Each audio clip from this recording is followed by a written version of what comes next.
Já, komið heil og sæl og verið velkomin í Birkir. Ertu með tölun á þessu fyrir okkur? 212. 212 held ég, alveg örugglega. Það nú bara, ef ekki hætta í 600, eða eitthvað 800. Já, ég ætlaði að hætti 100 upphæðulega, sko, þannig að ég veit ekki, en þetta allavega síðasti þáttur ársins. Heldur betur. Og við spöruðum auðvitað frábæra gest fyrir áramóta þáttinn. Já, kannski eitt sem ég ætla að koma inn á, við vorum að borða á Mar Seafood við Frakkastíg, sem einhver glæsilegasti veitingastæði bara sem ég bara komið á í langan tíma. Falin Perla. Já, hann hann að Frakkastígnum neðst, milli Hverfisgötunnar og Laugarnesins. Við vorum alltaf búin að smakka þetta mikið að matsælum. Við fórum núna bara í einfalt fish and chips, en lúðanarna, þorskinnarnar, gellurnar. Svakalega. En þú veist, talandum að fá vatn í munin. Fresh Happy Max. Wow. Serrano menn. Hún byrjaði að vinna aftur í Smáralindinni og geta fengið sér Serrano í hádegismat. Já, bara, en þú veist, það auðvitað fljótlegt, en svo það meinholt og bragðgott. Rétt. Fáránlega fest og gott, það eru Serrano menn. En það komið að þætti í kvöldsins. Gestur Tjessa Darki kvöld. Eins og við segir Birkir, seinasti þáttur ársins, Andri Þór Guðmundsson, forstjóri Ölgerðarinnar. Verstu hjartanlega velkomin. Já, takk fyrir. Takk fyrir að fá mig í þáttinn. Já, þetta hafðist hjá okkur að lokum. Já, loksins. Það var töluvert aðflug að þessu. Já, ég veit ekki hvort að hlustunum að tekja eftir, en það alveg ákveðin þemu, sko, að þegar gestur að koma, þá það líklega í svona 17. sinn sem hann segir, já, sko, loksins. Man þarf að vera smá cable guy, sko. Já, þið eru það tekst ykkur vel, greinilega ykkur eðlislagt. Já. Þetta var veisla. Já, ertu komin í jólaskap, Andri? Herru, ég alveg að fara dett í jólaskapið. Já, ný komin úr aðvenduferð til Kaupmannahafnar og það alltaf næs, að fá sér smörubrauð og... Fórstu í júlifrókostinn? Já. Ég fer alltaf í júlifrókost í Kaupin, já, sjálfsögðu. Og náttúrulega Túborg jóla, maður verður náttúrulega að fara til fyrirheitna landsins. Já, segðu. Já. En nei, þetta maður að detta í gírinn og náttúrulega hjá Ölgerðinni er desember og nóvember auðvitað, stórir og mikilvægi mánuði fyrir okkur. Við erum með mikið af jólavörum sem eru náttúrulega bara fastur hluti af hátíðarhaldi landsmanna, sko. Já, sko, jódagurinn hjá Ölgerðinni, það ekki bara stærsti dagurinn eitthvað hverju árið? Já, jú, það má segja það. Þetta náttúrulega, þetta opinber event, en þetta líka ekki síst, sko, fyrir okkur starfsmennina. Það eru ábyggilega svona 200-300 starfsmenn sem að safna saman fyrst í Ölgerðinni og fáum alltaf góða artista til okkar og gerum okkur svona glaðan dag og fáum hambúrgara og svo tökum við rútur niður í bæ og erum þá búin að stefna öllum þarna fyrir utan dönsku króna og núna síðast þá slóðu þetta náttúrulega öllum þetta, ég veit ekki hvað, þetta voru nokkuð þúsund manns og lögreglufylgd og læti, sko. Þannig að þetta farið að vekja heimsathygli, þannig séð að Túborg farið að nota þetta í sinni markasetningu, þeir eru svona hambúrgur að sjáu hvernig Ísland að gera þetta og svo framvegis. Já, það verður nú hrósaðin fyrir að gera þetta vel. Ég nú meiri bútan maður sjálfur en... Fundu þið upp á jódeginu með það? Nei, þetta danst fyrir bara. Já, þegar málum með Túborgin, þetta náttúrulega, þetta ekki bara innflutt, þetta bruggað á staðnum. Bruggað hérna og ég held í fullir bara hér og nú að þetta upplag núna 2024 bara langbesta. Eru þið eitthvað að breyta honum með það? Sko, bjór náttúrulega bara ferskvara og hann aldrei nákvæmlega eins frá bara einni lotu til annarar. Þetta reynum að stala þetta eins og hættir og þetta bara innan nákvæmlega spekka en núna þá hann bara ótrúlega góður. Ég er að fá bara, ég ekki að grínast, þetta ekki einhver auglýsing hérna. Ég er að fá svakalega mikil viðbröð, þannig sem miklu betri heldur enn í fyrra. Ég kann ekki ástæðan fyrir því en þetta er starrend. Já, ég kalla líka bara reytindu góða að muna hvernig hann var í fyrra, sko. Já, jólabjörn situr alltaf í mér. Hann á alltaf sérstakann stað, sko. En ef við byrjum á að, hórum bara aðeins tilbaka yfir árið 2024. Þið gáðu uppgjör í byrjun október þar sem þið lækkuðu afkomuspána 200 milljónir. Hvað kom til að lækkuðu hana þarna? Já, það út af því að það verður minni ákoma. Augljóslega. Skýringar, takk. Já, skýringar, þeir vilja fara á dýftina í þetta. Já, ég skilji. Já, við gerum ráð fyrir hinu. Já, akkurat. Þannig að, sko, salan einfallega ekki eins mikil eins og við reiknum með. Eftirspurnarhliðin bara ekki eins mikil og eins sterk. Við reiknum með sterkari ferðamennsku inn í þetta ár og neysla landsmanna sömuleiðis hefur verið heldur minni heldur en við reiknum með. Það hefur verið svona sumarið sérstaklega var hérna þyngra, aldrei við reiknaði með og við sjáum það bara tölum hérna dvöl ferðamanna hérna á landinu og þetta líka bara er minna í budunni hjá landsmönnum. Kannski var það út af því að þeir voru að ferðast meira, ég veit það ekki, en neyslan var allavega aðeins minni. Þannig að við þurftum að draga áætlunina aðeins niður, en hérna, ég held við getum samt ekki verið neitt sérstaklega óana með afkomuna í sjálfu sér. Þetta árið fyrra var algjört topp ár og hérna, og þetta óskup eðlilegt að eftir að koma úr 3 metárum í röð, 73% vöxt í veltu, að það hlaut að koma að því að við tækjum 1 ár sem að væri svona smá flatneskja. En heldur þetta að sé bara, þú veist, aftur gamla góða háir vextir, há verðbólga, heldur að sé eitthvað annað að spila í, eða bara eins og þú segir, neytendur að halda utan puttuna, tekur þú talangu ferðamennsku, er við þá tala bara áfengisjóla veitingastöðum? Sko, veitingastöðunir voru heldur slakir fannst okkur fram eftir ári en núna í haust, sérstaklega nóvember og það sem hafa desember, lítur þetta mjög vel út hjá veitingastöðunum. Stórmarkaðirnir fannst okkur aðeins að gefa eftir líka. Desember þetta mikilvæga mánuður en júli okkar langstæsti mánuður. Það var alltaf þannig að desember toppaði árið, núna það júli og sumarvertíðin eiginlega orðin talsvert mikilvægari heldur en jólavertíðin. Algjörlega áhugavert. Já, sko þetta áhugavert sko að því að þeir eru nú ekki að selja dýrar vörur, myndi ég segja, algjörinn, en eins og segir, þið finnir samtalið fyrir því að fólk kannski að sleppa að taka kipana með sér út í búð. Sko, auðvitað vitum við þetta ekki, þetta eru bara ágiskanir. Sko, ef maður lítur bara 20 ára aftur í tíman, þá sjáum við að Ölgerinn er svona mjög, hvað var að segja, svona kreppu heldið fyrirtæki. Það er að segja að ef það kreppir að hjá landsmönnum, þá sjáum við ekki mikið fyrir því hjá okkur, vegna þess að við erum til dæmis að balanserað vöruval. Og til dæmis hefur svona í gegnum tíðina verið ágætis vísitala á kreppuna, hversu mikið við seljum af eigilsþykni eða djús, sem blanda sjálfur heima. Og svoleiðisvörur eru auðvitað sækir sér veðrið. En ég held að tilfinningin núna að ferðamennir hafi svolítið klikkað í neyslunni, en þetta ágiskun. Ég veit þetta ekki, en ég held að sko verðbólga og háar vextir og kannski minni ráðstöfunartekjur bitni nú fyrst og fremst á bílakaupum, flatskjám eða utanlandsferðum og svo framvegis, en litlu trítin standa alltaf fyrir sínu sko. Þannig að það er ómögulegt að skella skuldina á eitthvað eitt ákveðið. Það er bara svona samspil. En svona ef við horfum bara heilt yfir árið 24, menna þarna lítur þetta ekki bara ágætlega út hjá okkur? Jú. Við sjálfsögur getum ekkert kvartað. Við erum þetta bara keppnisfólk og við viljum alltaf gera betur. Þannig að það er þetta pingu spæling að vera í flatnesku og svo þetta þurfum við að takast á við launahækkanir og þessa verðbólgu sem að skila sér bara í hærri gjöldum hjá okkur. Þannig að aðkominu þetta verður eitthvað lakara heldur enn í fyrra, en príðisár og príðisarsemi og bara ár sem við erum að nota bara rosalega vel. Við erum bara með fullt í undirbúningi sem við erum að rúlla út á næstu árum, bæði vöruþróun og náttúrulega viðskiptaþróun. Þannig að við erum alltaf á höttunum eftir áframhaldi þróun. Og það sem er svo skemmtilegt við Ölgerinn að við þurfum auðvitað eins og mörgunni fyrirtæki að hugsa langt fram í tíman. Vegna þess að við getum ekki svarað óvæntri eftirspurnaraukningu nema að vera búin að fjárfesta í bæði þá vélbúnaði og húsnæði undir vélbúnaðin, lagerplássi og svo framvegis.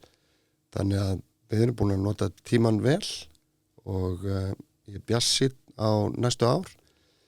Ég veit svo sem ekki hvort það verði einhverja stökkbreytingar á næsta ári, en bara Ölgerinn er solid fyrirtæki og við erum með þannig vörur eins og segir að þær kljúfa sig í gegnum alla skafla og það er alltaf á borðin landsmann og það er alltaf pingu lítil aukning þótt að við séum í kannski flatneskunni í ár að þá erum við samt sem áður að sjá aukningu í mjög mikilvægum vöruflokkum. Og líka bara eins og ég bara til að hnýta það sem hún sagðir, sko 76% aukning á einhverjum 3 árum, það er náttúrulega ekkert eðlilegt við það, sko. Eða það er fárlega vel gert, sko. Já, það er alveg fárlega vel gert. Ég verð að segja það. og það er ekkert, sko, það er ekkert eina ástæða fyrir því. Þú veist, það er þarna, sko, ytri vöxtur er kannski 10% sko, af þessu sko, af þessari aukningu sko. Hitt er bara innri vöxtur og ýmist þá veru þróun eða auki markaðshlutdeild eða nýju viðskiptavinir og svo framins. Þannig að já, við viljum líka vera duglega að klappa okkur á baki en aldrei verða sko væriker. Nei. Þetta er svo mikið keppni og þetta, þú veist, það sem er svo skemmtilegt við þetta fyrirtæki að orkustigið verður að vera svo mikið. Já, er maður ef ég spyr bara, þú veist, eins og til dæmis komið með þess að ákomu tilkynningu aðeins lækkun með það sem byggust við, hvernig er þá mórallin í liðum eins og það hefði einhvern veginn feilað eða er það bara áfram gakk eða? Já, ég meina, sko, það eru þetta alltaf erfiðar að díla við, sko, að fá vindin í fangið og ég leyni því ekkert að maður sjálfur auðvitað bingur spældur, en það þýðir ekkert að hengja haus, við bara nýtum tíman þá sem að óhjákvæmilega kom. Þetta bara eftir góð ár koma einhver slæm, það er bara eðlilegt að sjá það og vita allir í rekstri. Þannig við notum tíma vel. Það sem að þetta framkallar er hins vegar bara aukið álag, við erum ekki að fjölga starfsfólki og það er meiri vinna kannski á færi hausa og þetta framkallar álagseinkenni og streitu og getur orðið uppstökkir og svo framvegis sko. En það er fín stemming. Það ekki? Jú, það er alltaf góð stemming og ég held að einhvern veginn þegar ég er að tala við viðskiptavinni að þeim finnst alltaf gott einhvern veginn að koma í ölgerina vegna þess að bara andrúmsloftið er bara létt og skemmtilegt. Við vorum líka að tala aðeins fyrir þátt að ég meina kannski, ég ætla nú alls ekki að segja því sem einhver rekstrarleikum gengur mjög vel hjá okkur en kannski þegar staðan er svona þá kannski fer maður að horfa inn á við og þú kannski búin að finna einhverja glæsilega starfsmenn sem þú er annars kannski sótt einhvers annar stað frá. Já, við reynum nú alltaf að ef það opnast einhverja stöður að þá leitum við nú alltaf fyrst inn á við upp á að veita fólki framgang sko. Og við erum alveg ótrúlega heppin í raun og veru með hana mannað sem við erum með. Við erum með svona hæfilega blöndu af ungu fólki og fólki sem er búið að starfa sumt, metið er 45 ár sem er enda starfandi í dag sko. Þannig að þetta er alveg unik blanda. Þannig að við náum einhvern veginn að vinna mjög vel með þetta. Og sko menningin sem er í fyrirtækinu, við vorum nú bara með vinnufund í dag framkvæmdastjórnin sem að gekk eiginlega bara út á hvernig erum við að vinna með menninguna og hvernig getum við stuttana og svo framvegis vegna þess að þetta er, þú veist, í lókdags þá er þetta verkefni stjórnendana. Menningin er ekkert eitthvað sem að sko, bara verður til af því bara. Það er vegna þess að við erum að hanna hana. Við erum að reyna að búa hana til þess að við getum náð markmiðum fyrirtækisins, til þess að við getum stutt við stefnu fyrirtækisins, til þess að bara að við náum árangri. Þannig að þetta er það sem að sko tími stjórnenda á að fara í. Að hugsa vel starfsfólkið og menninguna í fyrirtækinu. Hvernig skapar umhverju með hái orkustíi? Það verður mjög mikilvægt fyrir fyrirtæki eins og ykkar. Já, sko, eins og við gerum það í ölgerinni þá það er engin einhver töfra formúla sjá. En við erum bara mikið keppnisfólk og við elskum að gera keppnir og öllu. Og búa okkur til markmið og hafa þau mælanleg og sýnileg og svo framvegis og elskum bara litla sigra og reynum að fagna þeim og keppumst alltaf við markmið. Ég meina, til dæmis bara, og þetta er bara handófi sko, ekkert eitthvað fárlega skemmtilegt dæmi en það er bara til dæmis fjöldi umbóta hljómar mjög leiðilegt en umbætur snýst bara að hrinda í framkvæmd einhverju hugmynd sem að starfsmaður fær hvernig starfið hans eða starf ölgernar getur orðið auðveldara bara basically eða sóun og við í fyrra vorum til dæmis keppni fjölda umbóta og vorum með súlu á ganginum þú veist það sem lappar inn á hverju mótni fylltum á töppum og vorum að keppast við að ná okkur fjölda umbóta þetta var ekki hugmyndir heldur loknar umbætur og það er meðalans þetta sem að skapar þetta orkustig þessi keppni þannig slettin aðeins bara sense of urgency þannig næst bara þessi stemming held ég Já, ég trúi því vel að hún á eitt góður dýnamík þannig sniðugt dæmi Við kannski færum okkur yfir að því við erum búin að vera að tala um þessa miklu siglingu sem að Ölgerðin er búin að vera á síðustu ár Já, það er önnur fyrirtæki sem er að því líka Ölgerðin er heldur betur að standa sig vel Mér langar að ræða þess kollab það er nú sæmilega mjólkurkýrin en áður en við að koma henni þá var það auðvitað Krita frábær þjónusta, þetta er allt saman sjálfvirt Þeir eru líka með fyrirtækjalán Þeir eru með fyrirtækjalán, 500.000 Alltaf 500.000 kalli annars færðu lán á þær kröfur sem þú ert með útistandi Já, það er eitthvað aðeins meira 500.000 kall sem ég bjóða upp á þar held ég Af því að þeir segja betri er eitt fugl í hendi Já, líka bara, það er ekkert þreyttara lífinu að eldast einhverja reikninga, sko, láttu mig þekki þess Já, það er algjörlega Ef þú ert eftir að borga hérna eindaga hérna, já, neini, Krita greiðir þetta Sko, kollab, Andri, auðvitað mögnuð vara og dæmi þá Úthrifin. miklu nýsköpun sem er í gangi Já, ég er eiginlega ofhrifin, sko bara þannig Ég er með einn í NBA, hún er Erna Hrund, hún er dálítið í þessu og hún talar kollab í annar hverju setningu, sko Já, ég er einmitt að fara að spila Já, allavega, sko, annað með kollabin, sko Hann er orðinn svo áberandi á vinnustöðum og talandi hátt orkustöð á vinnustöðum bara, við erum byrjað að velta inn á mínum vinnustað framleginn hefur rokið upp Klálega Já, það er nú bara þannig Já, það er sjá fyrir þig En sko, kollab eins og Stormsveipur Er kollaborinn stærri en Pepsi Max og Coke? Er það rétt skilja á? Já, sko, þetta er verðmætara vörumerki heldur en þessi tvö vörumerki Það er út af framleiðinni Við erum að tala bara út af veltunni Já Ef við tölum hins vegar í fjölda lítra að þá er Pepsi Max stærsti góðstrekkurinn á Íslandi en verðmætasti drykkurinn er kollab og þetta er náttúrulega bara, rugl árangur á mjög skömmum tíma og er bara auðvitað kemur örgulega til af mjög mörgum ástæðum sko og ekkert svona secret á bakvið þetta er bara frábær vinna hjá okkar markarsfólki og öllum sem að komu að hönnun þessu vörumerki sko sem er auðvitað fjölmargir samstarfið Fíla Ísland og Hrönn hefur gengið alveg frábærlega og okkar vörumerkstjóri, markastjórar og markasteild og sölufólk þetta er eiga allir hluta málið þannig Já, Hrönn auðvitað algjörlega frábær Sko, ég verð samt að spyrja þig ég fekk þetta frá mjög mörgum fyrir þátt Hvað kom til að dósirnar voru alltaf að freyða sérstaklega í upphæði? Já, það er mjög góð spurning Sko, það er út af því að í drykknum er kollagen sem er prótein og við vorum bara einfallega að setja sennilega þú veist, við ákvæmum að setja 5,9 grömm í hver einustu dós Var meira?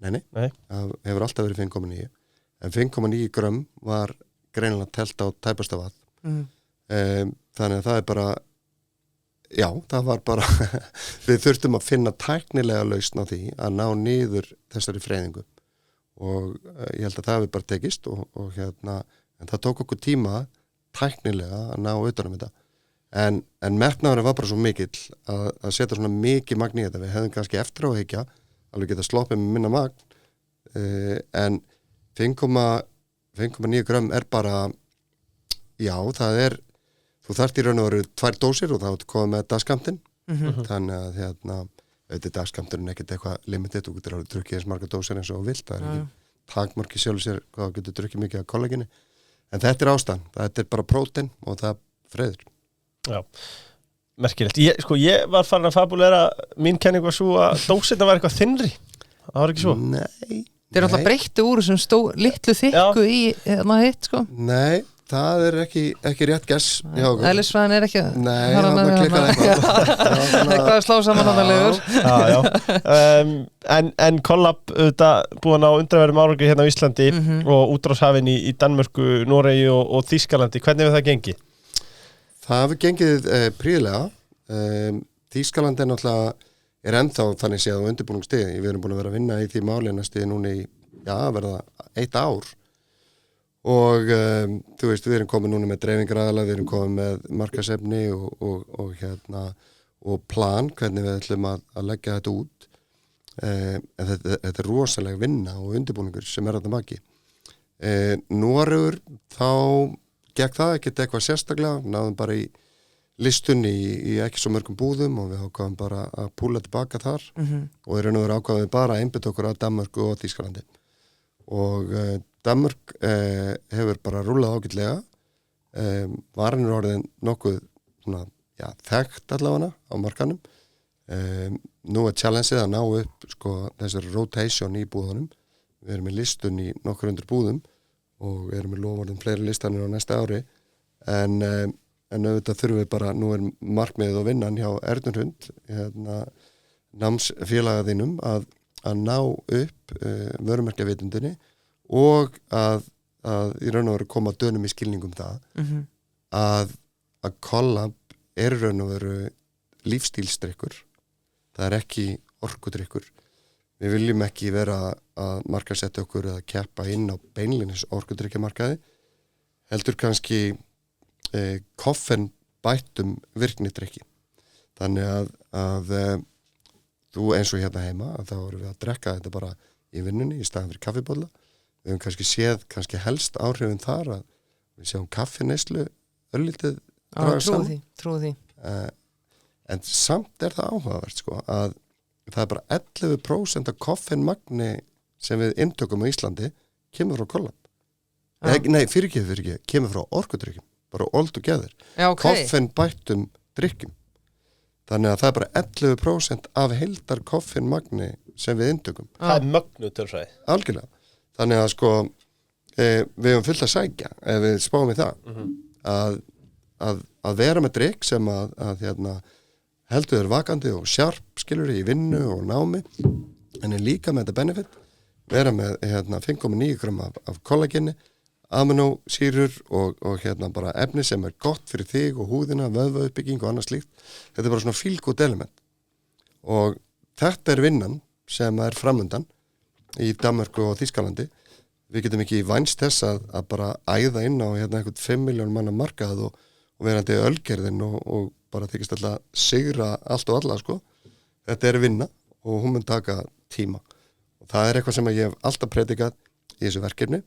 Þetta áhættuverkefni, þetta getur feilað, þetta getur heppnast, en það sem alveg örugt að þetta mun taka tíma. Þetta verður engin lottóvinningur.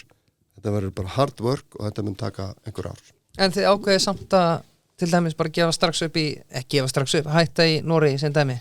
Já, þetta nú bara spurning um bara skynsemi að beina orku og resursum á bara þétt svæði þar sem við getum hámarkað líkurnar á árangri. En við höfum bara slæma reynsla því að vera með ofdreiðan fókus. Það bara common sense í business, finnst mér sko. Þetta nefnilega ansi merkilegt með lífstílsdrykkina í stað orkudrykkina því að það sem hún tengdi við orkudrykki fyrir 10 árum síðan var eitthvað allt annað en heilsa og lífstíl og annað. Bara eitthvað sykurleði, já. Akkurat. Síðan auðvitað að koma nokkuð á markaðin og eru brautirandi í þessum efnum. Einhverju kannski myndu segja að þeir hafi labbað svo að þeir getur hlaupið á Íslandi. Nokkuð eru auðvitað líka í Skandinavíu. Heldur að það sé hjálp ykkur kannski þar? Eins og til dæmis í Danmörku? Eða kannski ekki sama menningin þar fyrir lífstílsdrykkjum? Sko, Ísland auðvitað unik í marga staði sko. Árangur nokkuð hérna alveg stjartfræðilega góður líka sko. Og Kóri hefur verið að gera alveg bara frábæra hluti í þessari markaðssetningu og nokkuð eru þetta stórt í Svíþjóð en þeir eru ekki svona stórir í Danmörku. Nei. Og það, ég held að það myndi hjálpa okkur vissulega að fá meiri vitund á aminosýrum og hlutverki þeirra til dæmis og svona víkka út þetta mengi sko. Það sem heillandi fyrir innkauparstjóra keðja að við getum sagt sko, hér orkudrykkjamarkaður sem ákveðið stór og hann í miklum vexti alls þar í heiminum og því spáð að hann komið til með að vaksa áfram mjög vel næstu 5-10 árunum mestu kosti. Hér markaður sem algjörlega dómineraður af kall neytendum og þetta eru bara þekkt vörumerki eins og Red Bull og Monster og Rockstar og fleiri skiliði sem allir þekkja en þetta bara ungi strákar. Við náðum að breyta kategóriunni á Íslandi. Við náðum að höfða jafnt til kalla og kvenna með lífstílstrykk sem koffínbætur og þetta heillandi fyrir innkaupastjórana, þess vegna svona, við getum sagt svona, ég ætla ekki að segja auðvelt, en það allavega það hægt að fá þessar listanir sko. Við fengum í raun og veru alveg rautt teppi í Danmörku og þetta lofar góðu svo sem í Þýskalandi að það sé komið neitt í höfni ennþá en þetta uník og þetta sagan, þetta icebreakerinn sem við höfum í sögunni erlendis og ég stundum spurðar því að af hverju það hvað það að vilja upp á dekk sko, þeir eru bara ölgerið, þeir eru bara pingulítið fyrirtæki sko, í alltöflegu samhengi eigið einhvern sjens og mín skoðan þessi að það væri galið það væri heimskulegt nánast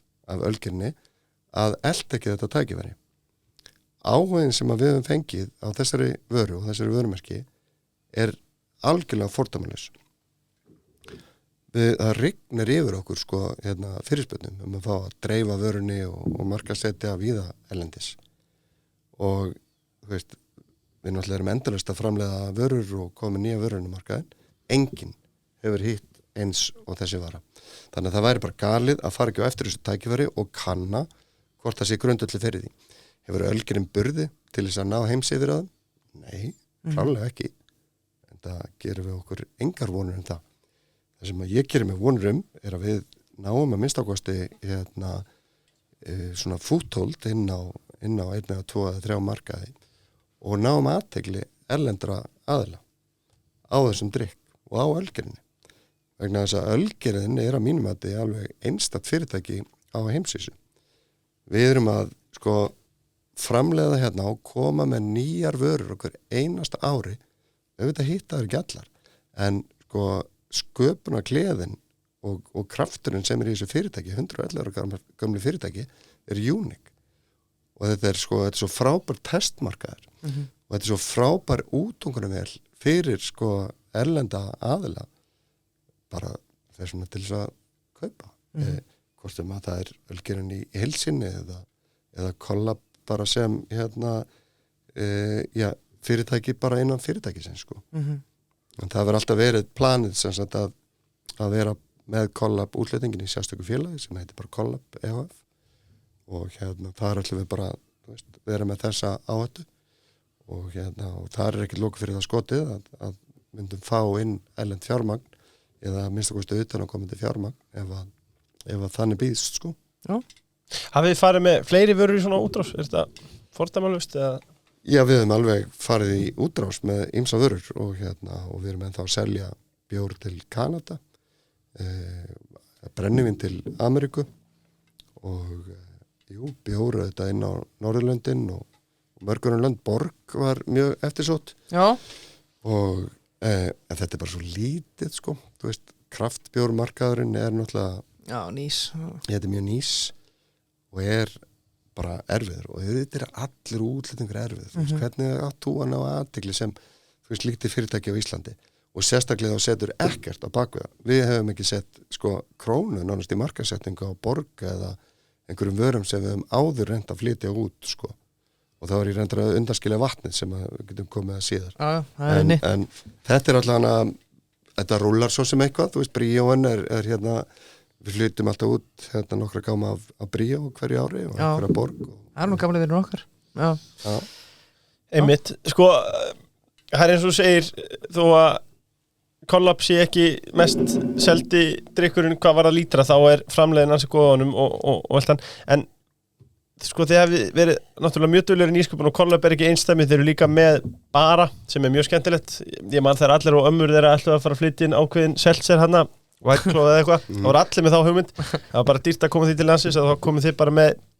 ykkar eigin drykk sem að bara þrælgóður og verðist vera uppfyll að þess að þörf mjög vel á Íslandi sko, þetta einhver sko, ný stefna að því leitum til að koma með ykkar eigin Nei, alls ekki Þið hafa alltaf verið stórir í innflutningi náttúrulega Já, en sko það hefur verið yfirlýst stefna okkar bara undan verið 10 ár að styrkja okkar eigin vörumerki og ef við tökum bara sem hlutfall af heildaframlegð fyrirtækisins þá voru eigin vörumerki með 43% framleiðinni, heildarframleið fyrirtækisins fyrir 10 árum. Núna hlutfallið 53%. Þannig að þetta bara yfirlýst markmið að við ætlum að styrkja okkar eigin vörumerki og okkar eigin vörumerkiflóru. Vegna þess að í innflutningi getum við þetta alltaf mist umboð og það í sjálf sér ekkert óæðilegt við það. Það getur verið þessuna bara út af samrunum ellendis og við bara höfum ekkert með það að gera. Og þannig að þetta bara spurningum áhættustjórn. Við erum auðvitað með okkar góðu partnera í Pepsi og Carlsberg. Þessi 2 fyrirtæki að skaffa 15% af heildarframleið fyrirtækisins. Þannig að mismunurinn þá innflutningur á allskins vörum. Og vín, matvara, snirtivörur og fleira eru stór hluti Já. Og við erum með þetta að gera núna, við erum að taka við núna áramótin, þá erum við að bæta við okkur heilmikið að snirtivöru. Já. Það þá, við höfum verið með L'Oreal snirtivörumerkin og öll merkin sem að þau eru með inn á retailmarkað og apotek. En nú erum við að bæta við sem sagt svona high-end eða luxe línu þeirra. Þannig að við erum að taka við fjölda vörumerkja eins og í ilmum og húðvörum sem að koma núna í flóra ölgerðunar. Já. Ég vissi ekki áður en að byrja í námi með Ernu að ölgerðin væri líka með snirtivöru Ég bara gerði mér ekki grein fyrir því Ölgerðin með ótrúlegustu hluti annars Það alveg þannig. Við kannski kveðum þessa umræði bíli. Kannski eitt sem að segja það var mjög góð þáttur sem að Pingjan tók ölgerðina þegar þú byrtu síðasta uppgjör það sem stóð collabs þar voru að tala að haldið þið séð að eyða næra miklum pening í markaðsstöndið ykkar erlendis þurfum við ekki að eyða meiri pening í þetta? Jú, ef við ætlum að ná okkur með heimsifir að þeim þá myndum við klálega þurfa að eyða meiri peningum í þetta en þurfa það að vera okkar peningar? Nei, ég held að þegar við erum búin að samfærast það að við getum náð árangri úti að þá munum við vera rólegri að setja meiri pening á baku þetta og fá þessuna erlenda aðila með okkur í það verkefni. Já. Þannig að þetta er nú bara spurning að vera með ákveðna áhættu stýringu og vera rationál í því sem þetta gera Það er ofur eðlilegt að ölgerinn leggi þessa peninga undir á eftir þessu vörumerki til þess að kanna hvort það sé hljómgrunnur en að fara bara að opna alla vasa væri galið á þessum tímapunkti. En ég er alveg sammála því auðvitað náttúrulega nærði ekkert einhverjum heimsifiraði með þessum peningum. Þetta hljómar svo lítið eitthvað. Auðvitað þetta lítið. En við erum ekki að fara að auðlýsa í sjónvarpi eða út allt Við erum í mjög targeted marketing og við erum á ákveðnum svæðum, til dæmis í Þýskalandi munum við einbeita okkur að norðvestur hluta Þýskalands, Bremen, Hamburg og því svæði sem er nú bara talsveit stærri markaðar heldur en Danmörk og áður en við förum að opna budduna og upp á gátt og mögulega borga of hátt hlutfall á okkar hagnaði í þetta. Já, klart.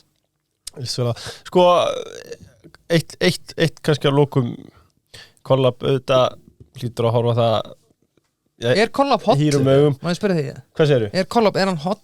Ég drekk örugglega allt of mikið á núna í vinnunni Þannig hann er ókipið sem að ég á heimum þetta...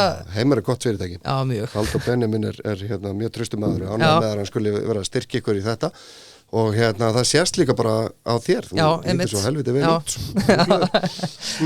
Nei, en í alvörinu, er hann hollur eða? Er hann hollur? Ég meina, þú ert að fá 5,9 gram af kollageni. Kollageni er hollt. Ok. Búndur. Selt. Er þetta hollt fyrir tennurnar? Nei, ég meina, það er sýrustigi í þessum drykk, þú getur alveg, en það er í flestum drykkjum, Er koffein hollt? Það er allt gott í hófi, Einmitt, já. Þú veist, þetta er, ég myndi segja að þetta er virknidrykkur, þetta er lífstíldrykkur með klálega benefit, þannig að ef þú leggur plúsar og mínusuna saman þá ertu réttu megin það er viðskipta afgangur af þessari neyslu. Tökum því. Er einhver sko, auðvitað örgulega margt skemmtilegt og spennandi í pípunum sem hún getur kannski ekki greint frá, en hvað vörur aðrar hafa verið í vexti hjá okkur, aðrar en Collab? Já, sko, við höfum verið að styrkja okkur mjög mikið í bjórnum. Já. Það er nú okkar svona stærsta og mikilvægasta kategóri og þar hefur náttúrulega lætin, Good Light verið að bara stinga af aðra bjóra, sko. Já. Það var bara einhver bylting. Já. Maður hefði fengið svona okkar þannig. Já.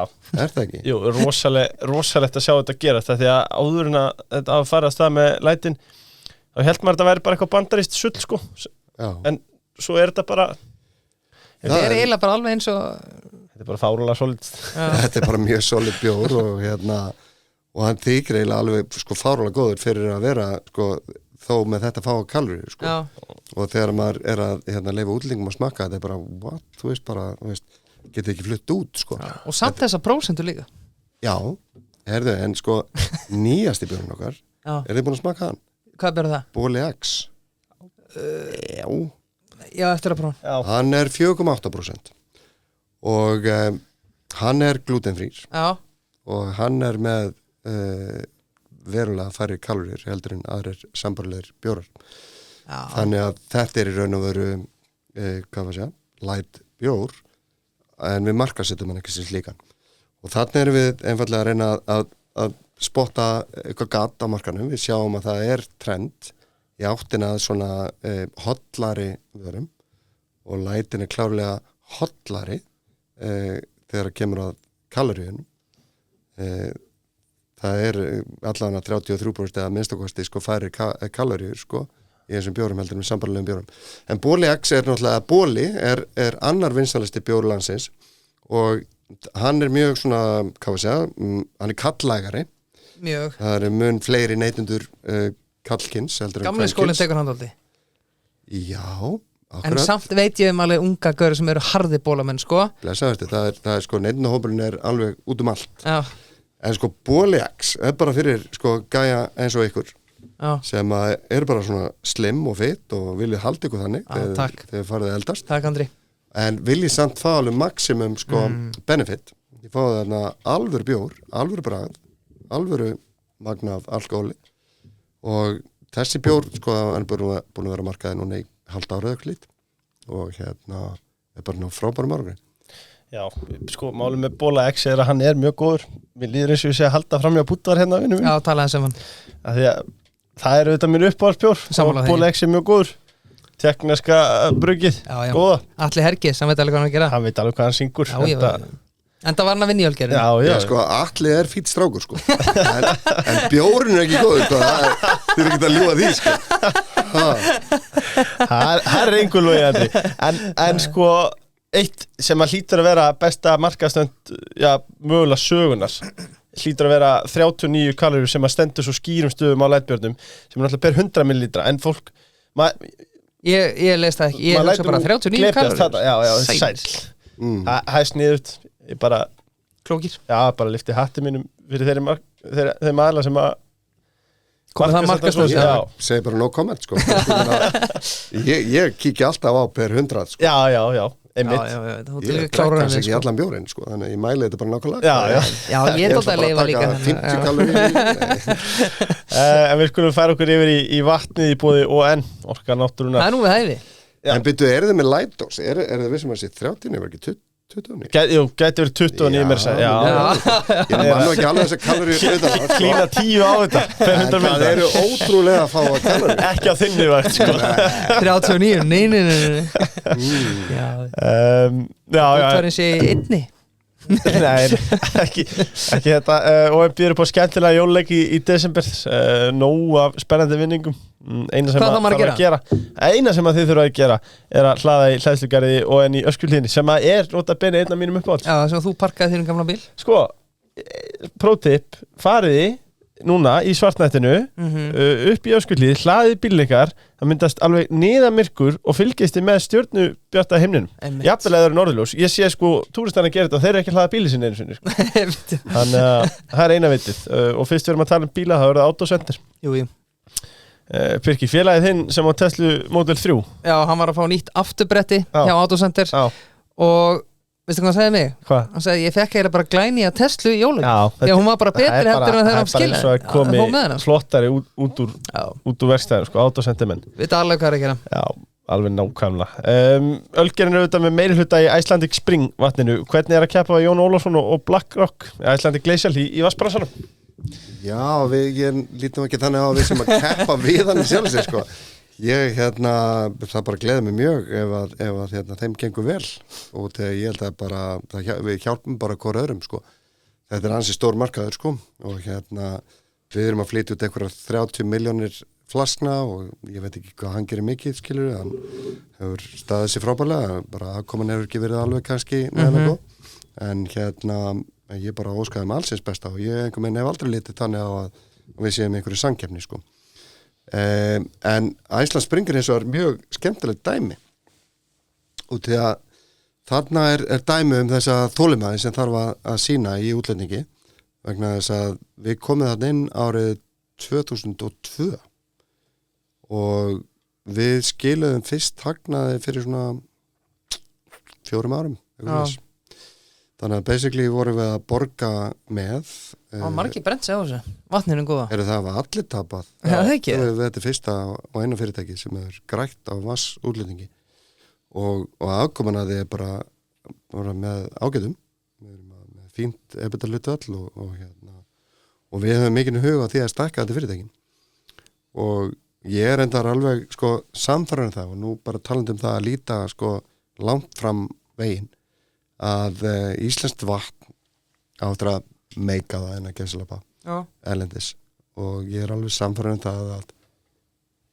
íslensku bjór á líka eftir að meika það og ég er líka samfærður það að kollapa eftir að meika það þetta eru sko 3 lappir undir útlendingin okkar og aldrei að vita hvort að við smíðum einhverjum fleiri lappir undir hann í framtíðinni það er ekki komið að því í raun og veru þetta tekur tíma og kannski verður þetta ekki á minni vakt en ég hef alveg óbilandi trú á vatninu og bara sem dæmi sko, við erum nýbúin að gera samning við 7-Eleven sem settum að framleiða vatn í dósum fyrir þá kolsýrt vatn með bræðefnum bara eins og kristall og er það merkt ykkur eða? Nei, merkt Skýra sem er þeirra vörumerki en framleitt af okkur og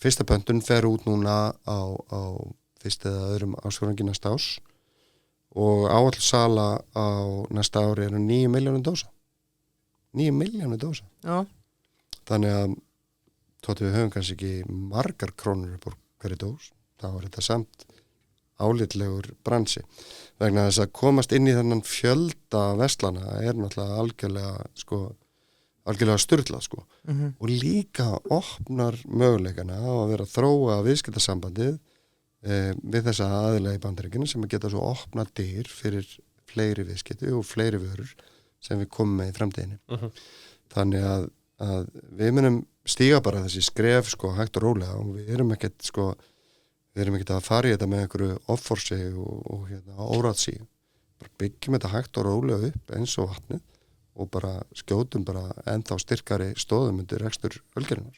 Við tölum markasetning og kollaba og hann gáður með það, erum við einhverjum sambarlegum tölum hann eða?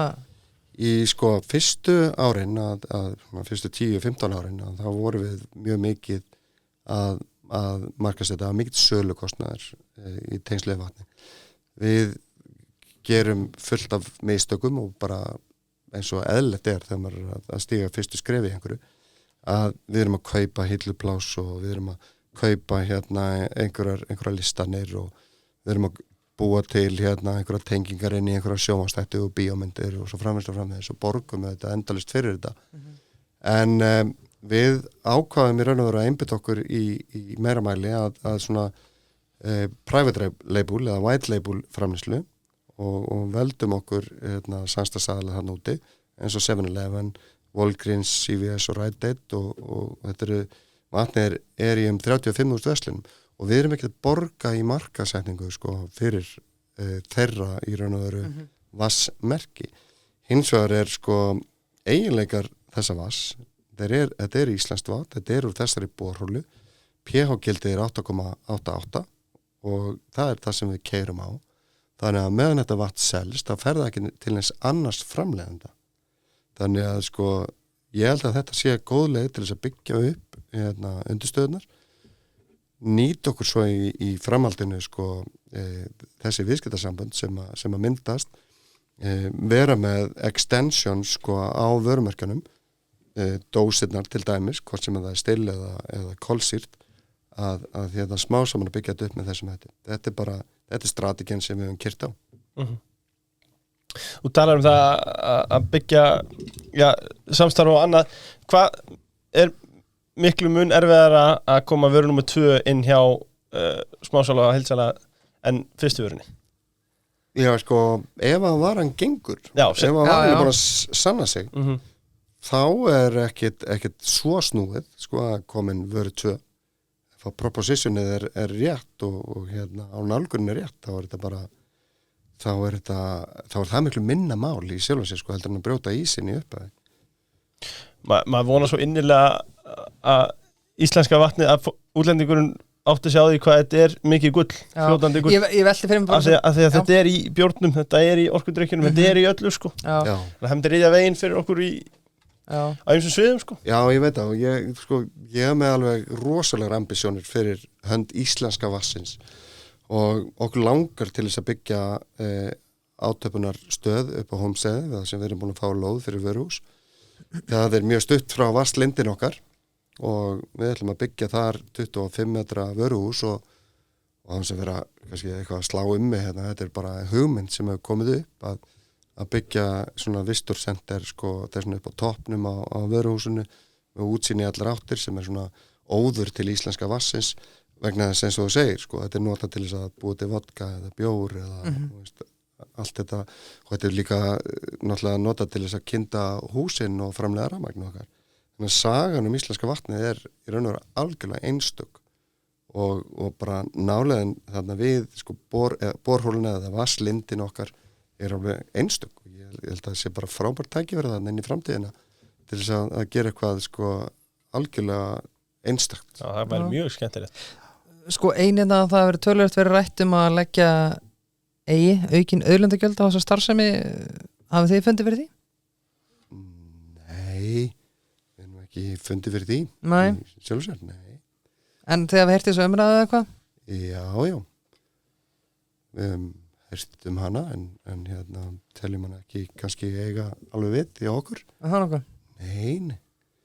Það hefur við nú ekki sko. En kannski bara til að slúta þessari umræðu sko að því að vorum að tala um í byrjun að það vil allir tapa peningum á þessu af hverju, erum við þá bara að vona að vera bara eitthvað vitundavakning á íslenska vatninu eða? Já, ég meina að við erum búin að snúa þessu fyrirtæki ágætis sagna og það er í ágætis vexti, nú erum við bara svolítið takmarkuð, sko að afkastagetan er ekki meiri í plastinu, þannig að við getum ekki vaxið meira í plastflöskunum. Þannig að nú þurfum við að taka vöxtin út í dósum áður en að við komum nýrri verksmiðju í notkun sem að vonandi verið tekin ákvörðunum innan næstu svona 1-2 ára upp á Hólmsheiði sko. Já, algjörlega. Ég bara vona svo innilega að þetta gangi hjá þeim og frábært að þessi að byrja að skila hagnaði. Úr einu í allt annað, við erum komnir í ímynd ölgerðunar og þetta fekk frá mörgum riddurum og við ætlum bara að taka þetta. Það vakti mikla athygli þegar þið breyttu slagorðið Kristals í það sést hver drekka Kristall. Hvernig viðbrögð fengu við þessu? Þetta voru æði misjafn viðbrögð, verð ég að segja. Og í raun og veru alveg sumstað bara mjög harkaleg. Já. Og þetta er greinilega viðkvæmt mál hjá hluta þjóðarinnar sko. En já, þetta var mjög áhugaverð æfing sko, segja nú ekki annað. Þetta er náttúrulega fáránlega frægt sko, eru mörg slagorð á borðið þetta? Það sést hverju drekka Kristall uppálega. Þetta var bara eitthvað mesta iconic slagorð bara sem að til sko. Já, sést hverju drekka Kristall, mér finnst þetta bara, þetta er náttúrulega málfræðilega rétt, það er ekkit verið að augra einu nema bara að fólk hugsa aðeins sko, að íslenskan mjög kallæg sko. Þannig að það er nú ekki eitthvað rosalega djúpt vók atriði sko hjá okkur. Já, það einmitt næsta spurning, margir sakað ykkur að vera vók? Já, ég held að við ég held að það sé nú kannski ósanngjarnt, ég held að við séum nú bara opið opið og skemmtilegt fyrirtæki sem bara tilbúið til þess að aðeins að opna á umræðina og fá fólk til að hugsa. Við vorum fyrsta fyrirtæki til dæmis til þess að fá hinsegin-vottun og það bara í takt við okkar core stefnu til næstu ára, það bara auka fjölbreytileika vegna þess að ef þú ert með fjölbreytileika í starfsmannahópnum að þá færðu betri ákvarðanir. Þá eru fleiri raddir við borðið og við viljum bara hafa fjölbreytt og opið fyrirtæki og við viljum hafa fyrirtæki þar sem að fólki líði vel, hvernig sem það skilur við. Þannig að því lentu ekki í að vera eitthvað hlutafar sem hann segir bara, við fílum þetta ekki. Hlutafar, ábyggilega, en ég bara vona þá að þeir hafa bara selt bréfin sín í Ölgerinu með góðum hagnaði og Já, pottet góðum hagnaði, já. Já, pottet sko, en ég bara, mér fannst nú þessi viðbröð vera ofsafengin hjá sumum sko. Aftur ef þú tekur plúsana og mínusana þá endur þið plús þannig? Já, það held ég við erum bara að vekja fólk til umhugsunar sko. Já, einmitt. En þú skilur alveg spurninguna, þetta var... Já, auðvitað, ég skil það vel, skilur, en ég held að þetta hafa bara verið oftúlkað, sko. Já, algjörlega. Já, ég ætlaði að banna, þetta segja þetta, já. Færum okkur yfir í áfengið, það er búið struktúr, fjölbreyttalausnin fyrir hús og nýbyggingar. Áfengi. Hvet fólk til þess að skoða úrvaliðin á struktúr.is, það er af nægu að taka þar, krossviðurinn, krosslínt 3. Þú vil var ég til að kaupa eitt einingahús núna. Já, ég veit það. Eða gefa jólagjöf, það er alltaf möguleiki. Pældi ég að þú myndi gefa konuðinni einingahús í jólagjöf? Já, það myndi kæta. Ástu mín, hendur einingahús. Svo er það lengjan, settu spennileikin, tippa á löngunni og... Kannski einn bara á andra, með hvað lið heldur í enska boltan? Já. Ég hef alltaf verið púlari. Já. Ertu harður? Nei. Ég er alls ekki, sko. Þetta er svona, eins og, sko, ég segi, þú veist, ég er valsari, sko, og ástæðan er svo að ég náttúrulega æfði fótbolta í gamla daga sko, með Val í bjórendar í Víkingskvarfinu en tók strætó inn á Hlíðarenda. Já. En ég var bara svo drullu lélegur sko, ég komst aldrei nema kannski í C-lið og í bestafall í B-lið og þeir voru að æfa þessu Díma Guðni Bergs og þetta lið. Þeir voru bara alltaf góðir þannig að ég vildi bara ekki skikja á það og nei, ég bara ákvað að halda með Liverpool vegna þess að mér fannst Kevin Keegan vera geðveikur, ég fór og horfði á þá Keegan og Ian Rush og fleiri á Laugardalsvelli og bara þeir spiluðu í rauðum búningum og valið verið rauðum búningum og þetta ég bara haldið mig við þetta. Vissir ekki að leik í dag? Nei, málið þetta að ég horfi ekki á einn einasta leik. Nei. Ekki frekar heldur en í íslenska boltanum en ég fylgist alltaf með töflunni. Já. Þannig að sko, og ég fylgist með einhverju svona kannski leikmannakaupum eitthvað svona, bara til þess að geti verið sko samræði. Ég fer ekki á dýftina en bara ef það er eitthvað með Sala eða eitthvað klúrað einhverju, þú veist, þá veit ég allan af því. Já, einmitt. Og þetta er svona socially að þá er þetta svona meira accepted að vera aðeins sko í boltanum. Já. Svo var mjög skemmtilegt að ég tók einu sem þátt í var í hlaðborði, ég var í hvað heitir þetta á ráðstefnu í Hörpunni með Keegan sko. Já. Hittirðu ædolið? Ég hitti og var bara með honum í sófanum að spjalla við hann sko.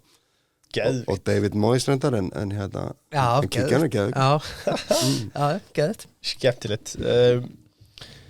Sko, ef við færum okkur hann er valsar og púlar en ég er ekki nú ánægður með þetta. Nei, þetta er ekki alveg nægilega gott en ég tengi við því sko að það er þægilega þetta tekur svo langa tíma að horfa á alla þessa leiki en þú vilt samt ekki vera átt sko. Þú vilt aðeins vita bara. Það er bara máli. Þetta er svona eins og með golfið sko að þú veist, ég spila 2-3 hringi á hver einasta ári skilur og það er alltaf sumt sko en það er bara til þess að geta hitt sko kunningina og vinna og bara til þess að aðeins að geta sósialisera skilur þetta talað þú veist að ég viti hvað er tí sko eða grín sko. Er hægt að vera forstjóri í dag og ekki spila golf?